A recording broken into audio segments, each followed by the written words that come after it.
Hello, welcome to the Silver-Haired Tsunami Show. My name is Steve Sexton, your host. You know what? With over 100 million people in the United States, over 50, we're all about getting you the information you need to know in order to make prudent, informed decisions that impact the quality of your life. That's right, it's all about managing those changing tides of retirement. On today's show, we have Wayne Dunlop, our travel expert, going to give you some more tips for saving some money and having a safer vacation there. Next, we have from the Care Addiction Recovery Institute, Dr. Rigo Burke and Patrick Schmidl. They're going to come to talk to us about how people are going through recovery from addiction, how to deal with it, how to help people, how to help the ones you need and love. So you want to stick with us? We'll be right back.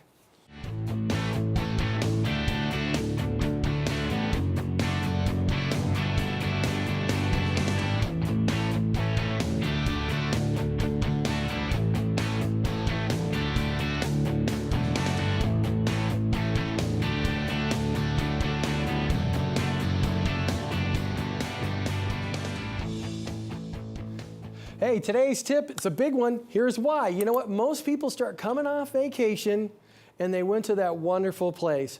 Hawaii, they went to Florida, we went to Washington, and they think it's a great place to go and live. And you know what? They're also thinking about retiring. And before you do, you want to follow a few little steps. Before you retire to a place that you don't live in right now, it makes a lot of sense to spend a little bit of time when the weather's not so great. I had some clients that wanted to live up in the Northwest, meaning Montana, and they wanted to live there year round. Well, I asked them to go there in February. Well, they froze their rear end off, decided they didn't want to move. So it's really important you figure out what you're going to step into before you do it. Secondly, if you're going to make the move, you want to follow 3 steps if you're going to sell your home. 1, you want to find the right realtor, somebody that sells a lot of homes. 2, you want to find how the transition is going to affect you from a tax perspective. Because if you lived in that house in San Diego for 20, 25, 30 years, you're going to have some taxes you're going to have to pay. So you want to figure out how do you eliminate those taxes. That's why you get the financial professional involved. And third, you know what? You're going to use a portion of those proceeds to buy that new property. Whether you finance it on a reverse mortgage, a regular mortgage, or just pay for it cash, you want to figure out how it fits into your financial plan moving forward. Now that's the tip of the day. Stick with us. We got more to come.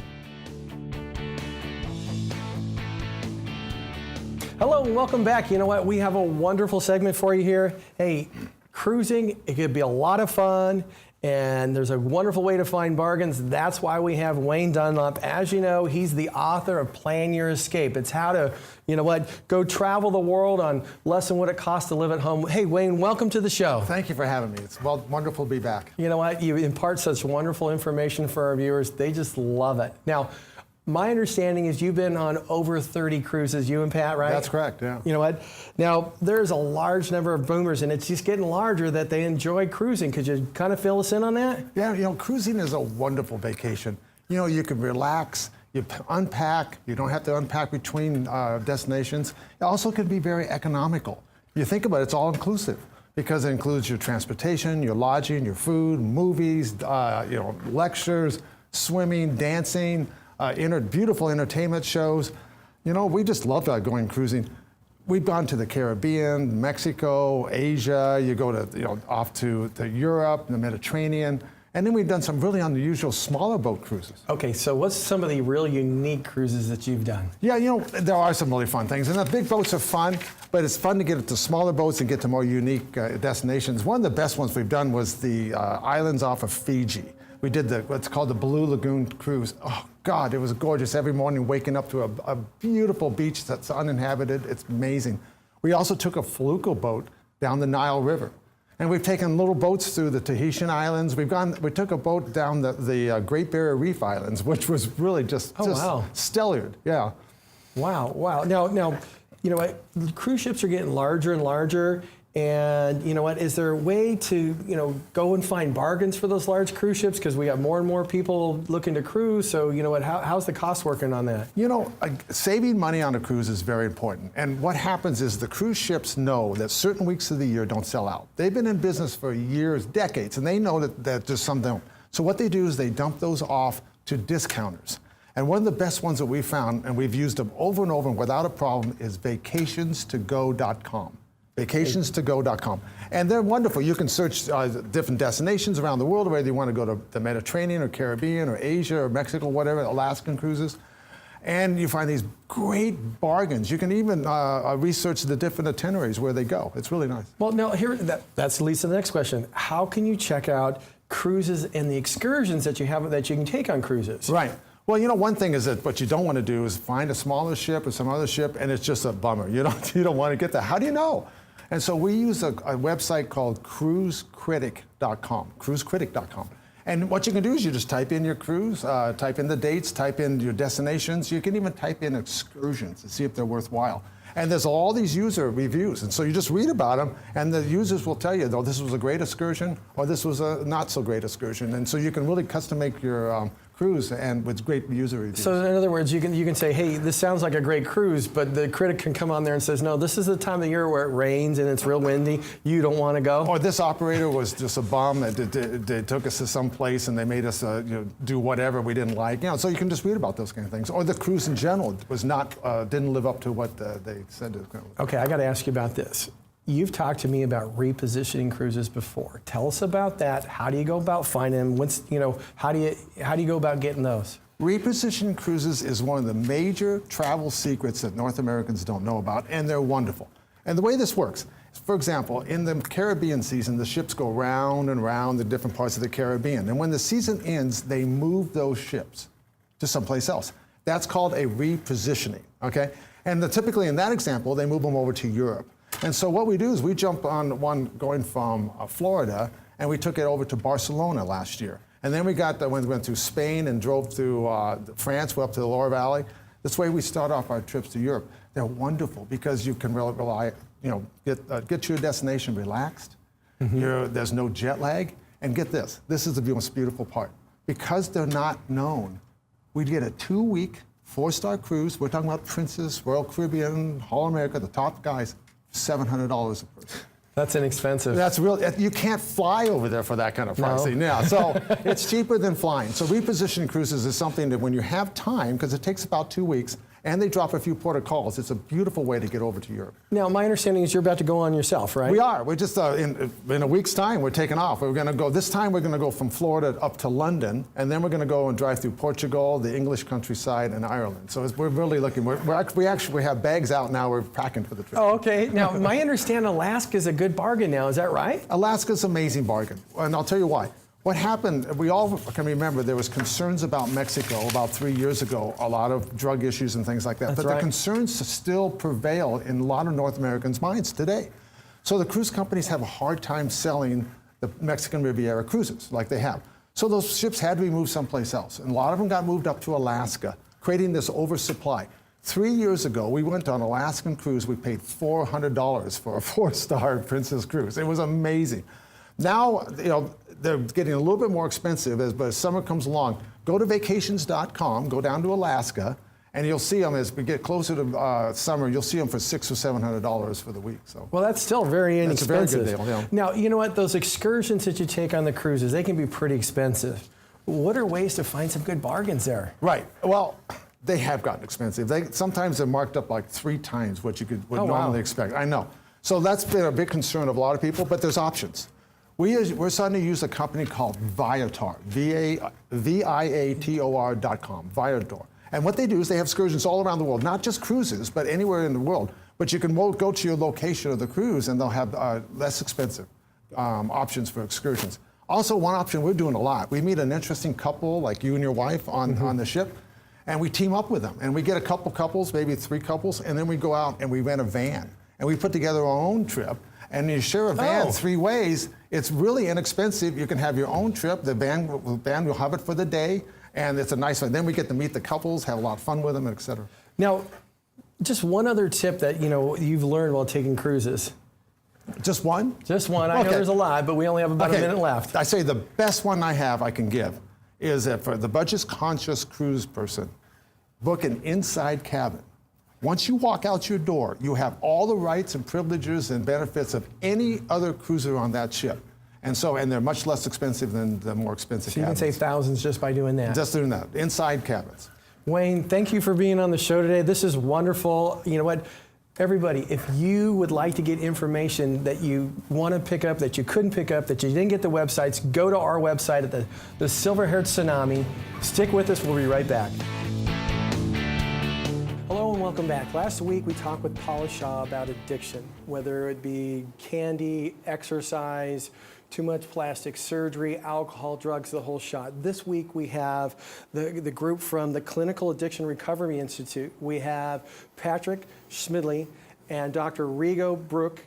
They're here to talk to us about the issues that people are going through, how their clinic works, and how people can get help. Welcome to the show, guys. Well, thank you for having us. I'm so excited to have you here, especially in our era. We have the baby boomers, and I think we're all involved with that.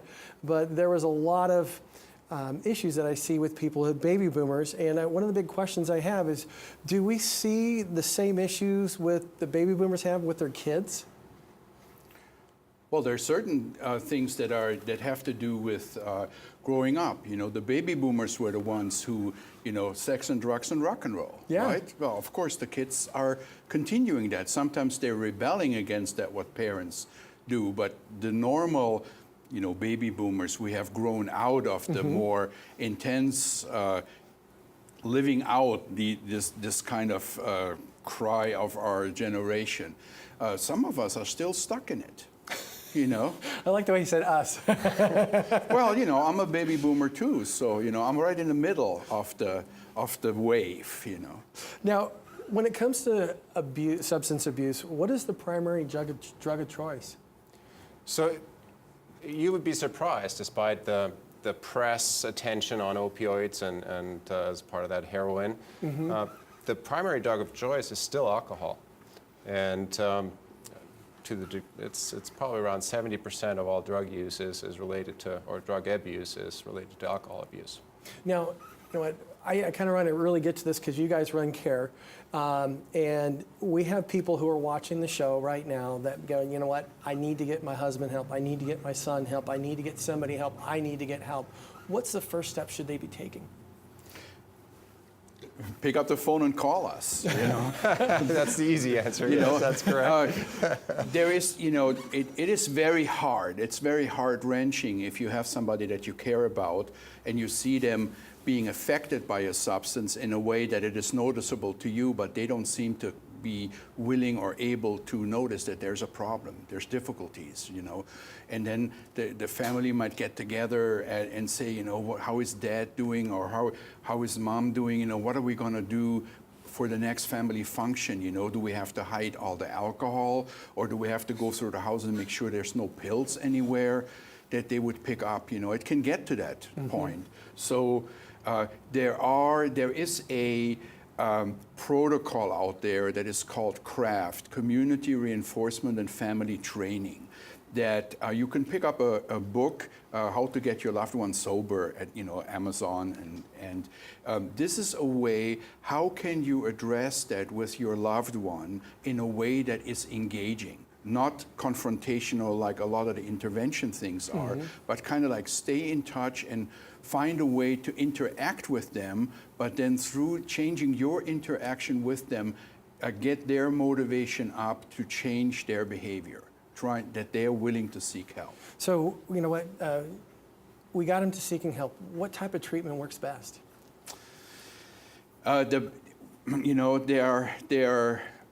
The stand to in the United States is 12-step programs, Alcoholics Anonymous. And there is no doubt that Alcoholics Anonymous has helped millions of people.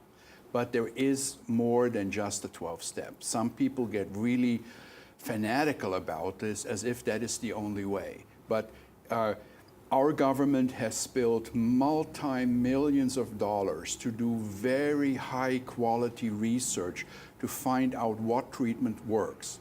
And those treatments, we call them evidence-based treatments. They're cognitive behavioral therapy, even certain forms of couples therapy, of medications. They all can help people. The best way is if I can find a way that helps you in your life. Okay. Now, now how does somebody? Everybody, I want to say everybody knows somebody That's that relative, and they're called that relative.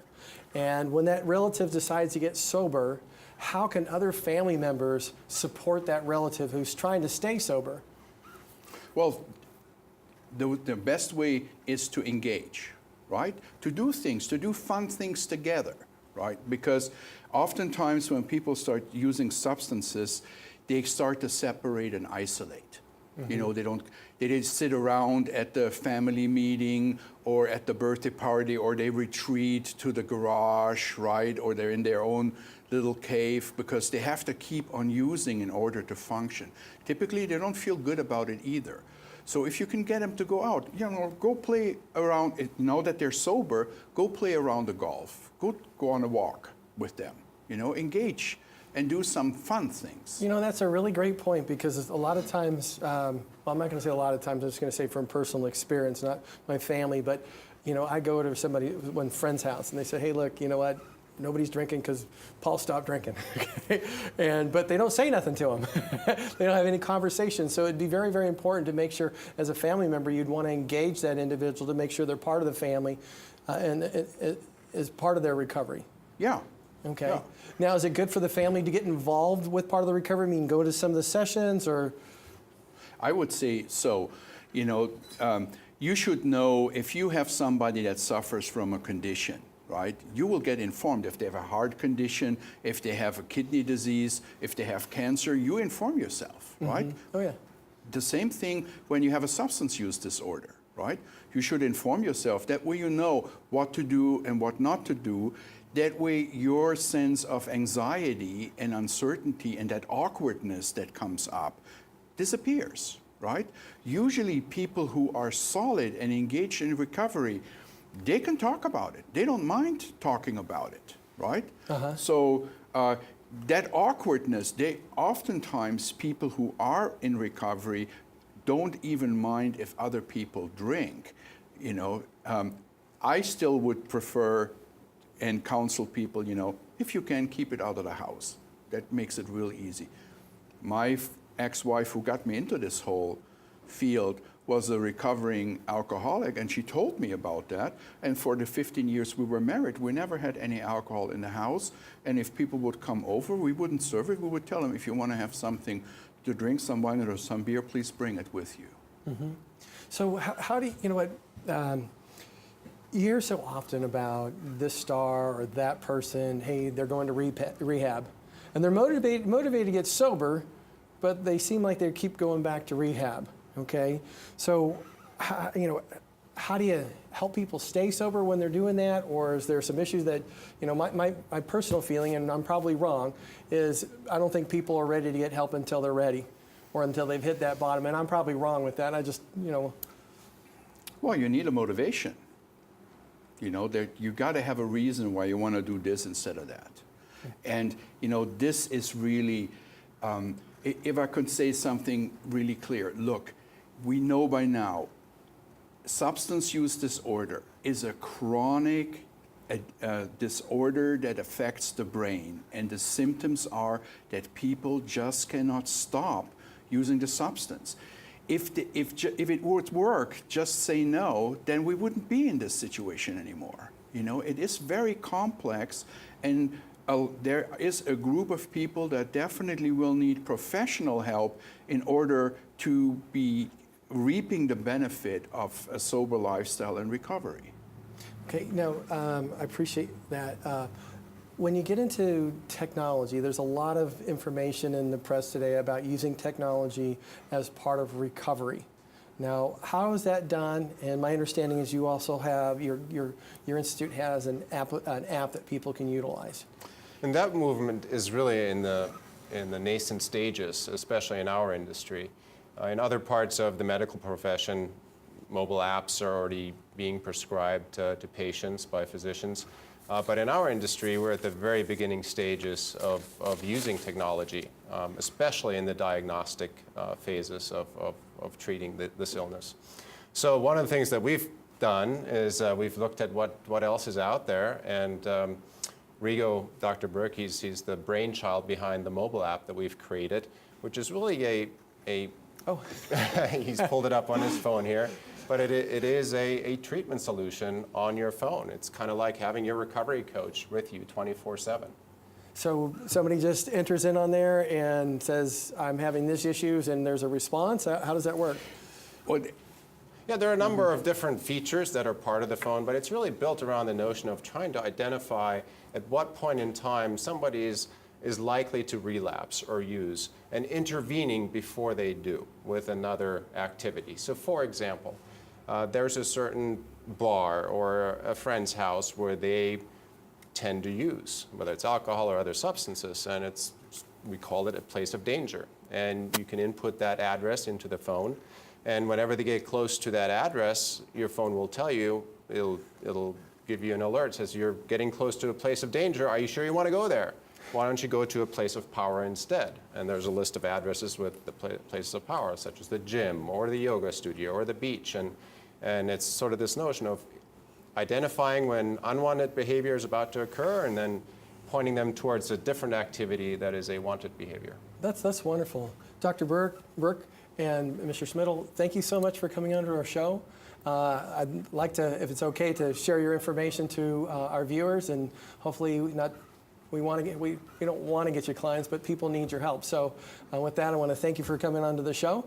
And if you would like to get more information on the Clinical Addiction Recovery Institute, possibly the app that Patrick had talked about, go to our website at the Silver-Haired Tsunami.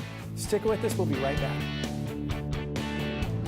Hi, I'm Steve Madsen. My wife Debbie and I are the owners of this fabulous home in beautiful Coronado. We decided to put solar in the home because we wanted to have a smaller carbon footprint and we wanted to save some money. I'm a retired contractor and I've worked with Baker Electric in the past, so when I found out they had a solar division, I was ecstatic. They're a good company, got integrity, a good work ethic. I would definitely recommend Baker. My wife and I are extremely happy with what they've done for us.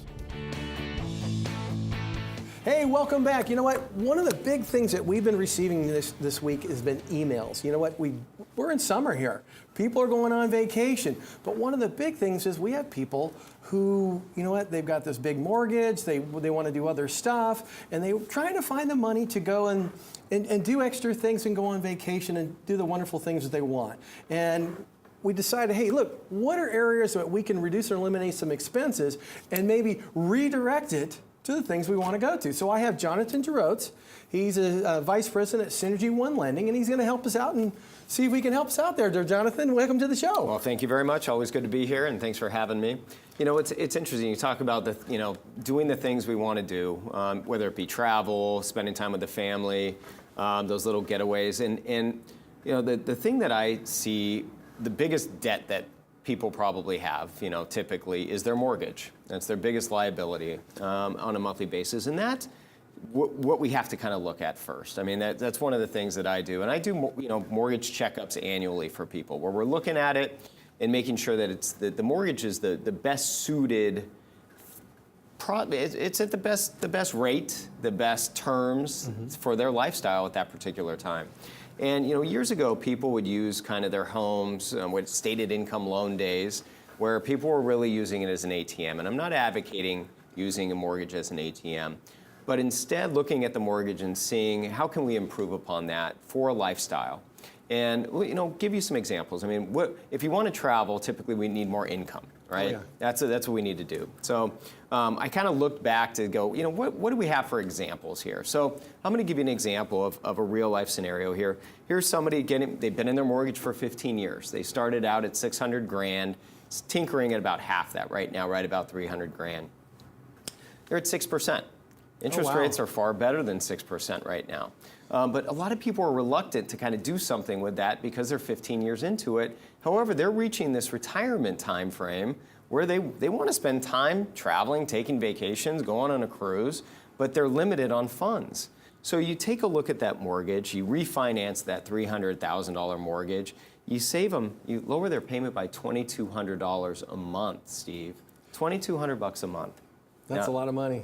You can do some traveling on that. That's almost $28,000 a year. Yeah. There's trips, there's cruises, the whole shot. And just to echo that point, as a financial professional, we look at people's mortgages because when you're in retirement, it's all about income and living the quality life you want. And if you're hampered from that, you really want to take a look at all options, whether it be a mortgage, your investments, your taxes. And you just gave us a great avenue for people to go live the life. Now, they're not doing it on an ATM, which means they're not taking the money out and buying a car or a vacation home. But what they are doing is they're saying, hey, look, I'm going to reduce my mortgage. I'm still going to get that wonderful tax deduction, but now I'm going to be in a position where I can go spend it on other things that make a difference to me. And the way I look at it, if you're paying 6% on a mortgage, you've got a lot of money falling through the cracks here. Because you know what? Once interest rates start going up, and it might be 2 or 3 years before they start really getting up to the 5 or 6 range again, that could be detrimental to you. And right now is the opportune time to do things like that. Yeah. Now, one of the things I also want to bring out to you is this. Some people, they've got those mortgages. Is there opportunities where they can actually significantly increase their income and their assets? Yeah. So great question. And this is something where, I've helped somebody do this. So, very low mortgage on their current house, $100,000. And looking at investment properties, right? So whether it be a commercial building, whether it be even an investment home or multi-unit type home, you can leverage your current home, pull money out of that home, and put that money down on an investment property like a commercial building. And what we found is, a couple $100,000, $300,000 out of a home, putting it into a commercial building and reaping the benefits of that commercial income coming in and paying everything and reaping a positive income of about $3,000 a month. I was just going to say, I have one client that actually did that exact thing. What he did is he kept his payment the same on his mortgage, although the mortgage is larger. Yes. He took a little over $300,000 out, bought $1 million medical building, and basically he's paying the proceeds from the building are paying for his mortgage, and then on top of it he's got another $36,000 a year.